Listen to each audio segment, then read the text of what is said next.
मोक्षमार्गस्य नेतारम् भेतारम् कर्मभूभृता ज्ञातारम् विश्वतत्त्वानां वन्दे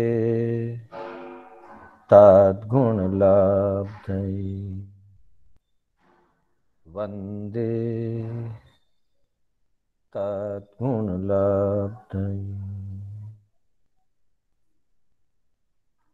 अनंत उपकारी आस्था के आयाम चरम तीर्थंकर श्रमण भगवान महावीर को वंदन। प्रभु की परंपरा में विचरण करने वाले परम उपकारी समस्त चारित्रात्माओं को वंदन। धर्म प्रेमी बंधुओं, सुशील माताओं एवं बहनों, श्री कर्नाटक जैन स्वाध्याय संघ बेंगलोर के तत्वावधान में अनेक विषयों पर आधारित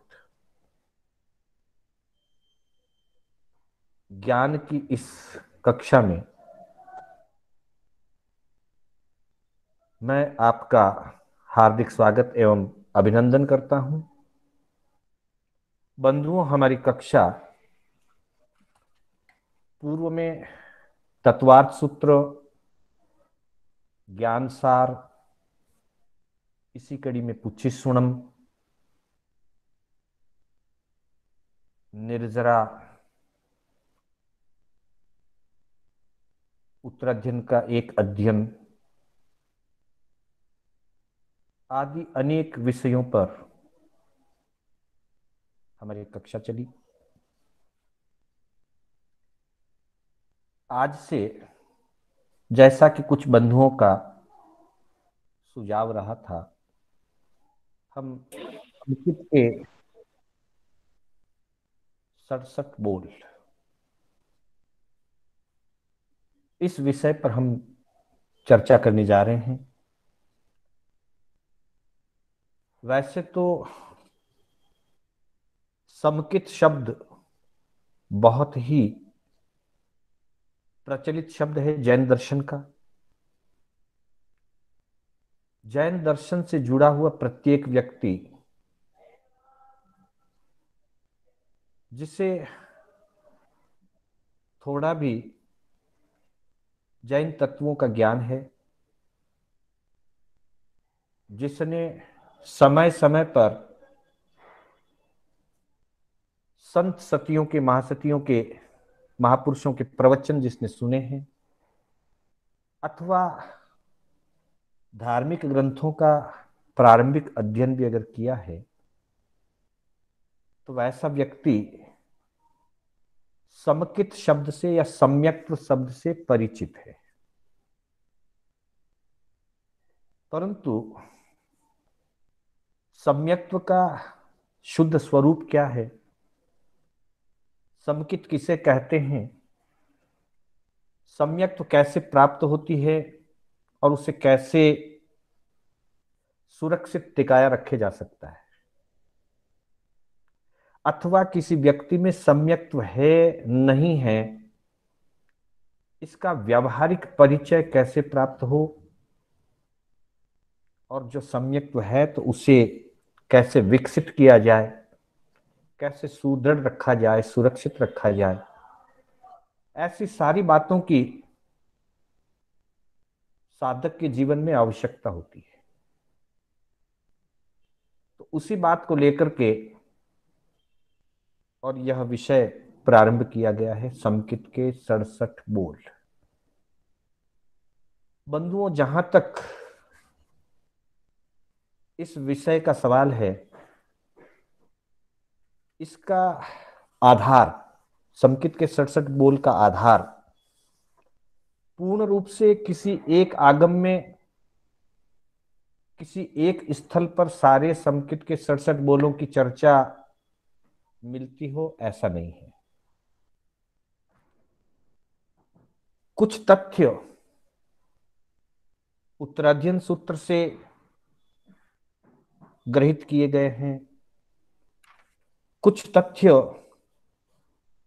ग्रंथों से और अलग अलग टीकाओं या भाष्यों आदि से भी ग्रहण किए गए हैं। और इस प्रकार से अलग अलग स्थानों पर आई हुई व्याख्याओं को या मूल सूत्रों में आए हुए मूल शब्दों को आधार बना करके और हमारे पूर्वाचार्यों ने, ऋषि मुनियों ने समकित के 67 बोल नामक एक थोकड़े की रचना की है। समकित के 67 बोल ये एक थोकड़ा है। जैन दर्शन में ज्ञान के संदर्भ में अलग अलग विधाएं प्रचलित है। सबसे प्रमुख जो आधार है वो आगम का आधार है। जो विशेष रूप से अपना अध्ययन करते हैं, करना चाहते हैं, वे आगम के आधार से अपना अध्ययन करते हैं। क्योंकि हमारे आगम अर्धमागधी प्राकृत भाषा में रचित हैं। श्वेतांबर परंपरा मान्य जितने भी आगम हैं वे आगम अर्धमागधी प्राकृत भाषा में रचित हैं। और अर्धमागधी प्राकृत भाषा किसी समय आज से 2000-2500 वर्ष पहले का जो भारत था, जिस युग में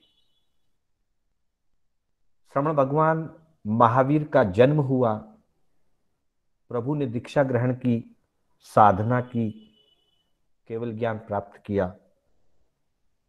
तीर्थंकरत्व की प्राप्ति होने के बाद प्रभु ने अपने उपदेश फरमाए। उस युग में और उस क्षेत्र में ज्यादातर लोग प्राकृत भाषा का आम बोलचाल में, आपसी व्यवहार में, अपने विचारों के आदान प्रदान में, सुनने समझने में प्रायः प्राकृत भाषा का प्रयोग करते थे। और प्रभु ने अपने धर्म दर्शन का, अपने सिद्धांतों का जो कथन किया वह उसी आम बोलचाल की भाषा में प्रभु ने देशना फरमाई। प्रभु स्वयं केवल ज्ञानी हैं। केवल ज्ञानी भगवंतों के लिए कोई भी भाषा नई नहीं होती है। वे किसी भी भाषा या किसी भी बोली से अनभिज्ञ नहीं होते हैं, वो सर्वज्ञ होते हैं। इसलिए उनके लिए सभी भाषाएं एक समान हैं। वे सभी भाषाओं के ज्ञाता हो जाते हैं क्योंकि सर्वज्ञ है, वो सबको जानते हैं, सब कुछ जानते हैं। लेकिन जो सुनने वाले होते हैं श्रोतागण, श्रोता सर्वज्ञ नहीं होता है, श्रोता अल्पज्ञ होता है। और अल्पज्ञ होने के कारण वक्ता इस बात का ध्यान रखता है कि मैं जिनसे अपनी बात कहने जा रहा हूं, मैं जिनके सामने अपनी बात रखने जा रहा हूं, उन श्रोताओं का भाषा का स्तर क्या है, उनके अनुभव का स्तर क्या है, उनके विचारों का स्तर और लेवल क्या है, और उस दृष्टि को ध्यान में रख करके वक्ता अपनी बात कहते हैं। तो तीर्थंकर परमात्मा प्रभु महावीर जो सर्वज्ञ थे, सर्वदर्शी थे, उन्होंने हम जैसे श्रोताओं पर परम कृपा करते हुए, परम उपकार करते हुए, उस युग की जो आम बोलचाल की भाषा थी, प्राकृत भाषा, उस प्राकृत भाषा को अपना देश न देने का आधार बनाया, और उस अर्धमागधी प्राकृत भाषा में प्रभु ने अपने उपदेश दिए, और गणधरों ने उसे आगमों के रूप में, सूत्रों के रूप में गुंथित किया। उस युग में प्राकृत अर्धमागधी भाषा सहज थी, सरल थी, सुलभ थी। सामान्य व्यक्ति उसी भाषा में, उसी बोली में अपना दैनिक व्यवहार चलाता था, अपनी वार्तालाप करता था, अपनी बोलचाल चलाता था। तब वो भाषा समझना जन सामान्य के लिए सहज था। लेकिन समय व्यतीत होते होते सैकड़ों वर्ष बीते, 1000 वर्ष बीत गए, 2000 वर्ष बीत गए, धीरे धीरे भाषा का अपना रूप बदल गया, बोली का अपना रूप बदल गया। अर्धमागधी भाषा के स्थान पर, प्राकृत भाषा के स्थान पर ज्यादातर हिंदी भाषा ने अपना स्थान बना लिया। हम देखेंगे प्रभु महावीर का विचरण मगध यानी कि बिहार, उसके आसपास का क्षेत्र, यूपी, उड़ीसा, यह जो क्षेत्र वर्तमान का है, वही प्रभु का विचरण क्षेत्र मुख्य रूप से प्रभु महावीर का विचरण क्षेत्र रहा था। और आज उस क्षेत्र में मुख्य रूप से खड़ी बोली या हिंदी का उपयोग होता है। तो जब आगमों की भाषा हर एक व्यक्ति के लिए समझने में, जानने में कठिन लगने लगी, तब हमारे ऋषि मुनियों ने हमारे आगमों का हिंदी अनुवाद किया, हमारे शास्त्रों का, ग्रंथों का हिंदी अनुवाद किया। गुजरात क्षेत्र में गुजराती अनुवाद हुआ, राजस्थान और बिहार, यूपी आदि के क्षेत्र में हिंदी अनुवाद हुआ है। आगे चल करके आगम के विस्तार, अधिक विस्तृत आगम होने के कारण जन सामान्य के लिए उतने बड़े आगम हिंदी में भी पढ़ने कठिन लगने लगे। तब कुछ महापुरुषों ने थोकड़ा पद्धति का निर्माण किया। वर्तमान में हम देखते हैं सैकड़ों थोकड़े प्रचलित हैं। भगवती सूत्र की बहुत सारी चीजें जो सहज में पढ़ना हर एक व्यक्ति के लिए सुलभ नहीं है, समझ में नहीं आ सकता हो, वही चीज भगवती के थोकड़ों में जल्दी समझ में आ जाती है। प्रज्ञापना के थोकड़े बने हैं, भगवती सूत्र के थोकड़े बने हैं, और भी छोटे मोटे अनेकों, अनेक, सैकड़ों, हजारों थोकड़े बनाए गए हैं। थोकड़े का आधार आगम होते हैं और उनके संदर्भ ग्रंथ या पूर्व ग्रंथ होते हैं, सूत्र होते हैं। आगमों को और ग्रंथों को, सूत्रों को आधार बना करके संक्षिप्त शैली में पॉइंट टू पॉइंट अपनी बात को संकलित कर देना, उस पद्धति का नाम थोकड़ा है। आम बोलचाल की भाषा में इसे थोकड़ा कहा जाता है, और हिंदी में इसको स्टोक कहते हैं, स्टोक। थोकड़ा शब्द का अर्थ यह है, थोक शब्द हमने सुना होगा, थोक, थोक कहते हैं बड़े व्यापार को। जो बड़ा व्यापारी होता है, होलसेल बिजनेसमैन होता है, उसको थोक व्यापारी बोलते हैं। थोक व्यापारी लिमिटेड चीजों का व्यापार करता है, 2 4 5 आइटम का व्यापार करता है, अथवा एक ही वस्तु का व्यापार करता है। थोड़ा थोड़ा सैंपल अपने सामने रखता है, थोड़े से एक सैंपल को दिखा करके और सैकड़ों बोरी का, हजारों किलो का वो बिजनेस कर लेता है। यानी कि थोड़ा सा सैंपल दिखा दिया, ग्रहण करने वाले को मालूम पड़ जाएगा और उतने से सैंपल से फिर वो विशेष माल खरीद लेगा।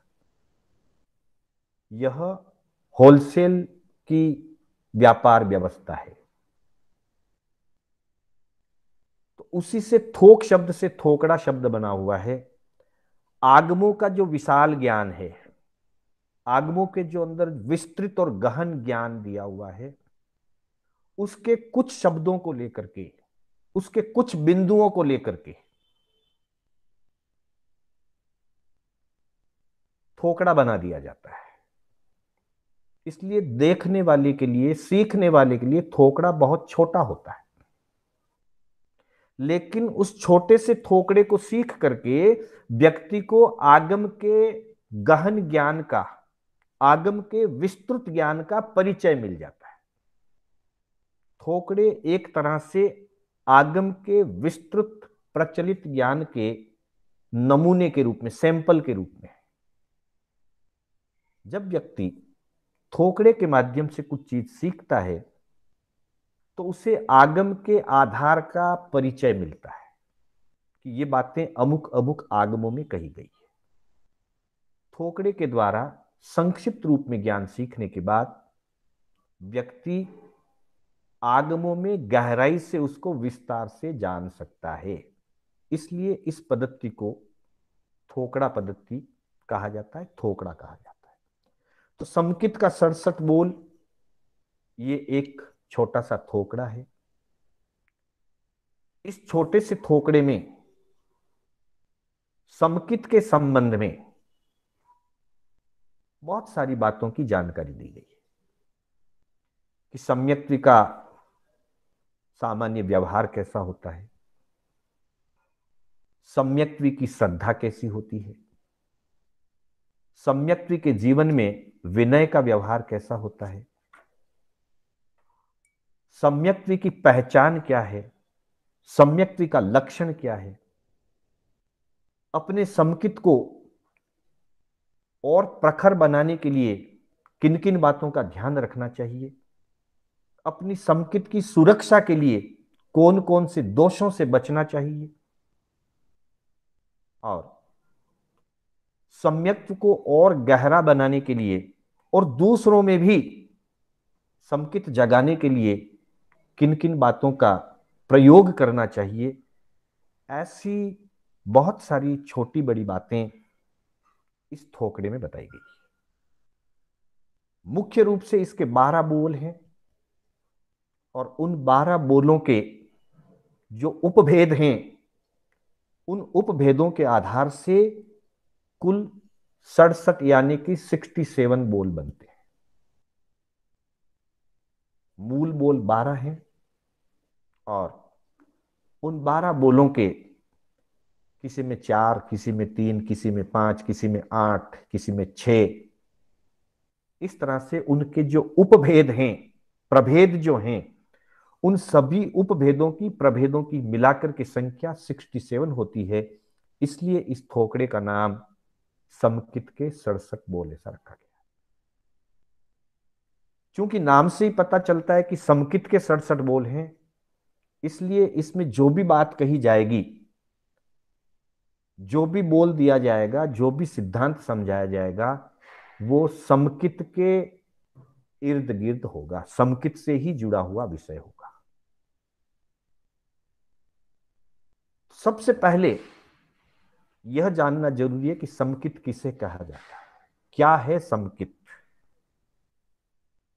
समकित जिसका हिंदी शब्द है सम्यक्त्व अथवा दर्शन सम्यक्त्व, और जिसका आगमिक शब्द है समत्तदंसम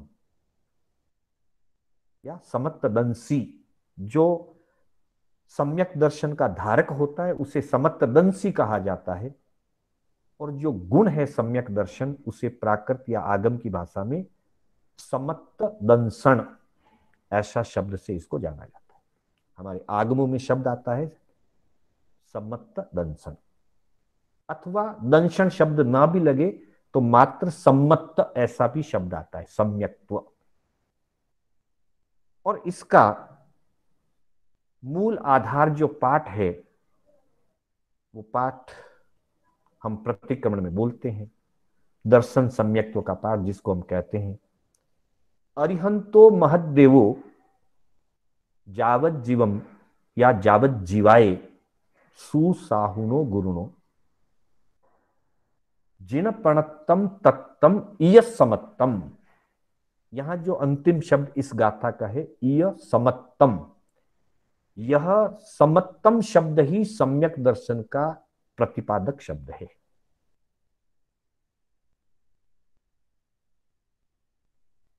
तो यह जो सम्यक दर्शन है जिसके लिए आगम में, ये गाथा वैसे उत्तराध्ययन सूत्र के अध्ययन से ली गई है, 28वें अध्ययन से ली गई है ये गाथा। अरहंतो महदेव जावत जीवम सुसाहुनो गुरुनो जिण प्रणतम तत्तम इय समत्तम मय गह्यम। यही सम्यक्त्व है जिसे मैं ग्रहण करना चाहता हूं, या मैं ग्रहण करता हूं, मैं प्रतिज्ञा करता हूं इसको ग्रहण करने की। तो अब यहां एक प्रश्न खड़ा होता है, एक तरफ हमारे आगमों में यह कहा गया है कि जो व्यक्ति सम्यक्त्व को प्राप्त कर लेता है, एक बार जिसके सम्यक्त्व का स्पर्श हो जाता है, वह जीव अधिकतम देशोन अर्ध पुद्गल परावर्तन काल में अवश्य ही मोक्ष चला जाता है। दूसरी तरफ हम ग्रंथों में और आगमों के जो टीका ग्रंथ आदि हैं, भाष्य आदि हैं, उनमें ये भी पढ़ने को हम पढ़ते हैं, अथवा अनुवादों में, विवेचनों में हम पढ़ते हैं, सुनते हैं प्रवचनों में, कि एक एक व्यक्ति आश्री अगर देखा जाए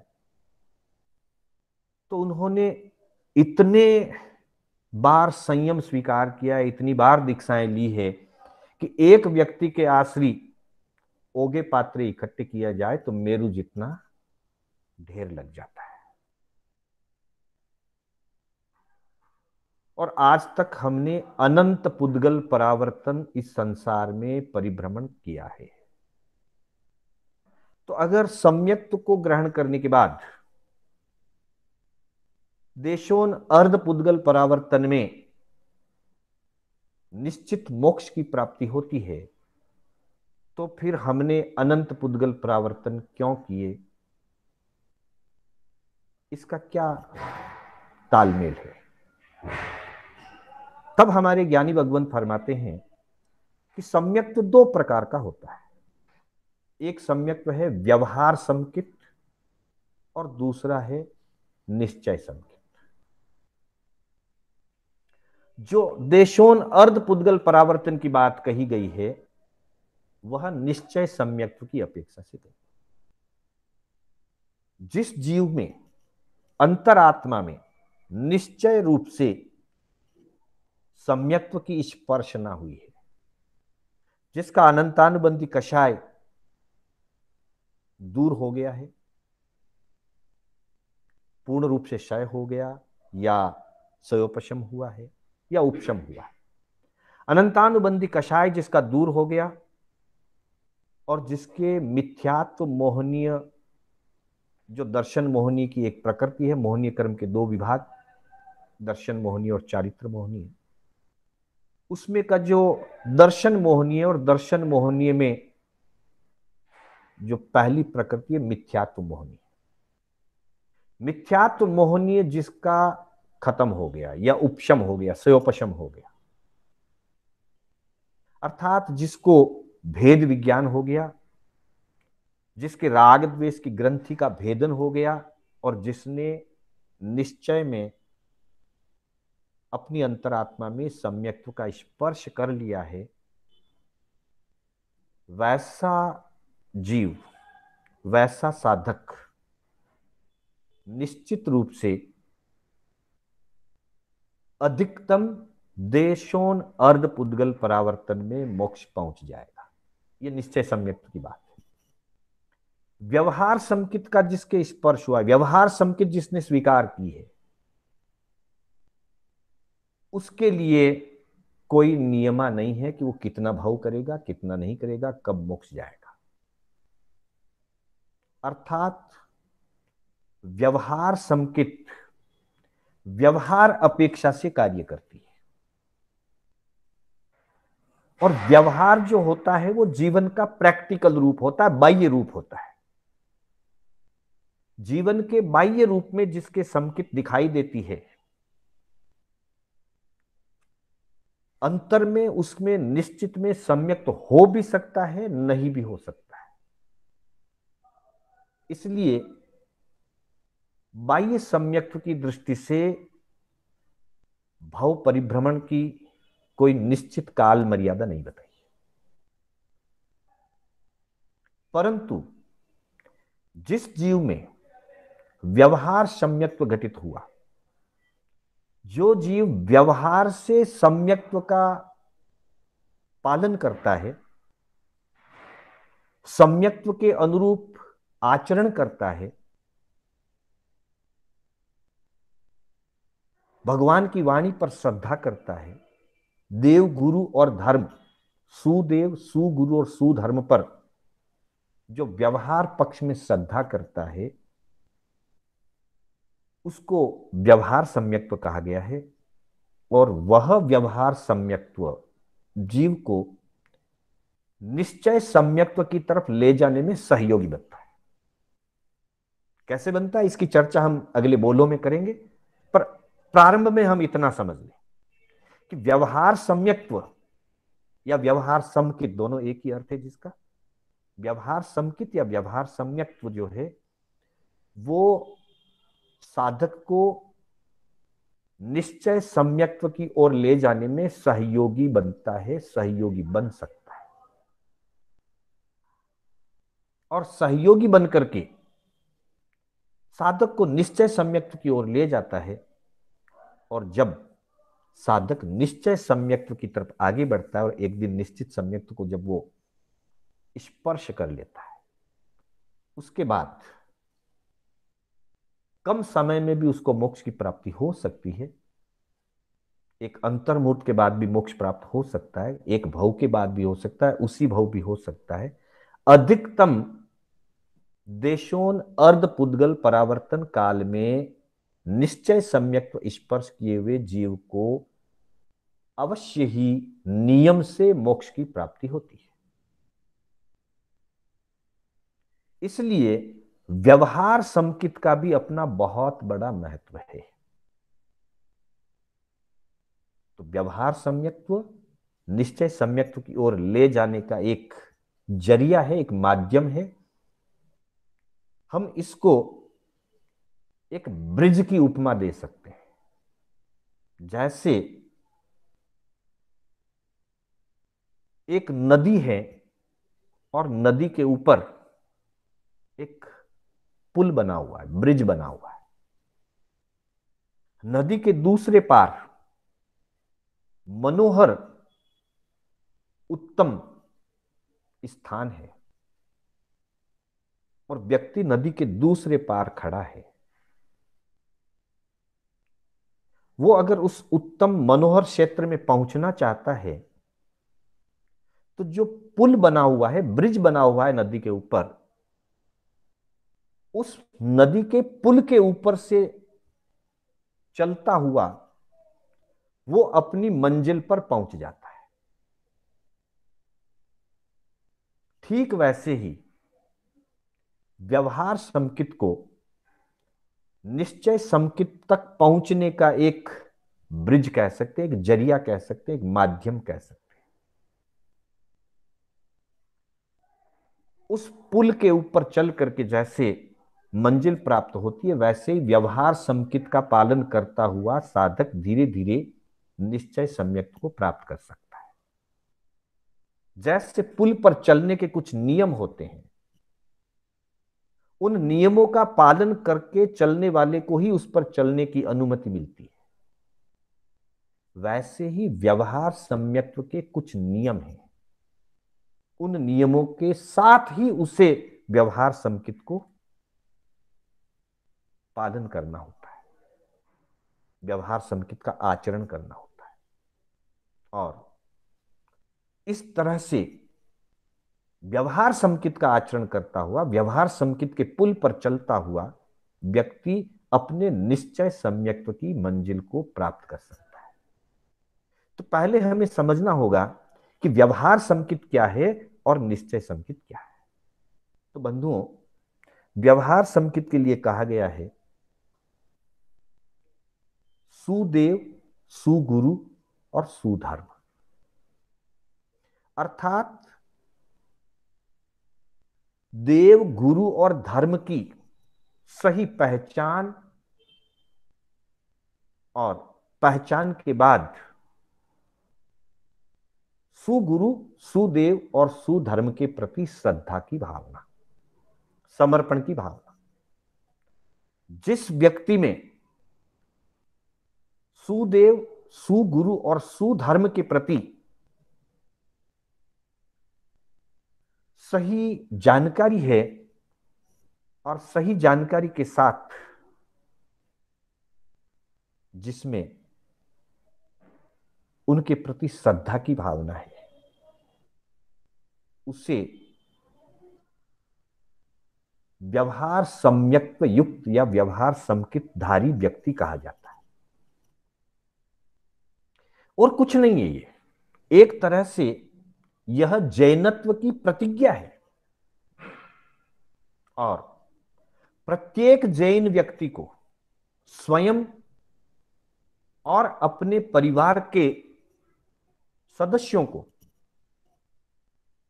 इस व्यवहार सम्यक्त्व की प्रतिज्ञा करवानी चाहिए। और यह मूल आगम का पाठ है, किसी एक पंथ या गच्छ या परंपरा से संबंध नहीं है, आगम का पाठ है। अरिहंतो महद्देवो जावत जीवाये सुसाहुनो गुरुनो जिन पणत्तम तत्तम इय समत्तम मय गह्यम। ये जो दो पंक्तियां हैं, ये दो पंक्तियां जैन दर्शन की आधार भूमि है। जैन धर्म की, जिन शासन की, चतुर्विध संघ की ये आधार भूमि है, ये फाउंडेशन है हमारा। और अगर हम इस फाउंडेशन का दृढ़ प्रतिज्ञा के रूप में पालन करते हैं, स्वयं के लिए करते हैं, अपने परिवार के सदस्यों के लिए कराते हैं, अपने बच्चों के लिए कराते हैं, तभी हम जिन शासन के प्रति दृढ़ रह पाएंगे और जिन शासन को हम विस्तार दे पाएंगे। और इसमें किसी गच्छ, किसी व्यक्ति, किसी गुरु, किसी आचार्य, यहां तक कि तीर्थंकर तक का नाम नहीं है, मात्र गुणयुक्त पदों का नाम है। अरिहंतो महद्देव, अरिहंत महान देव हैं। सुसाहुनो गुरुनो, शुद्ध आचारवान साधु मेरे गुरु हैं। जिन पणत्तम तत्तम, जिनेश्वर भगवान ने, तीर्थंकर परमात्मा ने, केवली सर्वज्ञ परमात्मा ने जो तत्व दिया है, जो दर्शन दिया है, वही तत्व रूप है, वही यथार्थ है। जिन पणत्तम तत्तम इय समत्तम, यही सम्यक्त्व है, यही समकित है, यही सम्यक दर्शन है। मय गह्यम, मैं इसे ग्रहण करता हूं। अब ये जो प्रतिज्ञा है, ये प्रतिज्ञा जावत जीवाए, आजीवन के लिए मैं इस प्रतिज्ञा को स्वीकार करता हूं। अगर इस प्रतिज्ञा का स्वीकार प्रत्येक व्यक्ति जो जैन कुल में जन्मा है इस प्रतिज्ञा का पालन करे, तो निश्चित ही व्यवहार में जो इधर उधर का भटकाव है, वर्तमान की जो धर्म के प्रति भ्रमणाओं की जो समस्याएं हैं, भ्रमित होने की जो समस्याएं हैं, वो दूर हो जाएगी। क्योंकि जैसे ही बच्चा समझदार होता है और समझ पकड़ता है, उसी समय माता पिता या दादा दादी उसे अपने गुरु भगवंतों के पास ले जाकर के, आचार्य उपलब्ध हो तो आचार्य के पास, आचार्य नहीं हो तो जो भी गुरु भगवंत उपलब्ध हो उन गुरु भगवंतों के चरणों में जाकर के अरिहंत, निर्ग्रंथ और केवली स्वरूपित दयामय धर्म, इन तीन चीजों की प्रतिज्ञा अगर करवा दी जाए कि ये मेरे देव हैं, ये मेरे गुरु हैं और ये मेरा धर्म है, जीवन पर्यंत इस भव की अंतिम श्वासोश्वास तक मैं इस प्रतिज्ञा का पालन करूंगा, मैं इसके विपरीत कहीं इधर उधर भटकने नहीं जाऊंगा। ये प्रतिज्ञा अगर बचपन से करा दी जाए तो धर्म के संस्कार गहरे हो जाएंगे। ये हमारा फाउंडेशन होगा, ये हमारी नींव होगी। ये जैनत्व की प्रतिज्ञा है, किसी गच्छ की प्रतिज्ञा नहीं है, किसी पंथ की प्रतिज्ञा नहीं है, किसी संप्रदाय विशेष की प्रतिज्ञा नहीं है। यह जैनत्व की प्रतिज्ञा है। और जब इस जैनत्व की प्रतिज्ञा को धारण कर लिया जाता है तब व्यक्ति का जुड़ाव वैश्विक रूप से, व्यवहार रूप से जैन दर्शन के प्रति उसका जुड़ाव हो जाता है और तब वह धीरे धीरे सीखता हुआ, समझता हुआ आत्म स्वरूप तक पहुंचता है। तो इस प्रतिज्ञा को समझना, इस प्रतिज्ञा को स्वीकार करना, इसका नाम है व्यवहार संकित। और अंतर से कषायों को शांत करना, कषायों से ऊपर उठ जाना और मिथ्यात्व, मोहनी आदि जो कर्म की प्रकृतियां हैं, जो बंधे हुए हैं कर्म हैं, उन कर्मों को तोड़ना, उन कर्मों को हल्का कर देना या उन कर्मों को उपशांत कर देना, वो है निश्चय संकित।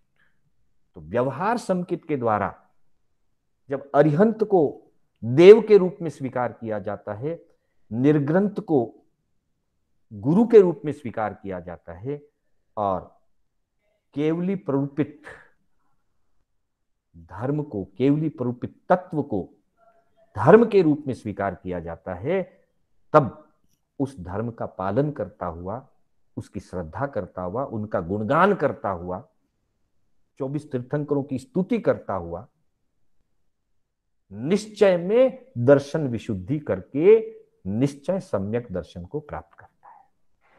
उत्तराध्ययन सूत्र के 29वें अध्ययन में यह बात आती है, वहां पूछा गया है कि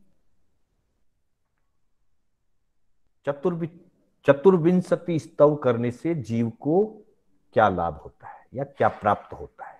तो वहां कहा गया 24 अथयनम बनते जीवे किम जनियई, 24 अथयनम दंसन विसोहिम जनियई। 24 तीर्थंकरों की स्तुति करते हुए, लोगस की स्तुति करते हुए, नमोत्थुनम का पाठ करते हुए, देव गुरु और धर्म की स्तुति और श्रद्धा करते हुए दंसन विसोहिम जनियई, दर्शन विशुद्धि की प्राप्ति होती है। अर्थात श्रद्धा करना, स्तुति करना, यह व्यवहार सम्यक्त्व का पक्ष है और उस व्यवहार सम्यक्त्व की आराधना, पालना, फर्शना करते हुए जीव दर्शन विशुद्धि को प्राप्त होता है, तब उसे निश्चय सम्यक्त्व की प्राप्ति होती है। तो बंधुओं, इस तरह से ये दो विभाग हो गए। एक है व्यवहार संकित, जो व्यवहार में ग्रहण किया जाता है, व्यवहार में उसकी प्रतिज्ञा की जाती है, व्यवहार से उसका पालन किया जाता है। और दूसरा है निश्चित सम्यक, निश्चय समकित, जो आत्मा में कर्मों के दलित घटने से, कर्मों के टूटने से अंतरात्मा में प्रकट होती है। तो इसको हम बाह्य सम्यक और आंतरिक सम्यक कह सकते हैं, अथवा तो इसे व्यवहार सम्यक और निश्चय सम्यक कह सकते हैं। तो ये जो 67 बोल हैं, ये मुख्य रूप से व्यवहार सम्यक के 67 बोल हैं। इनके माध्यम से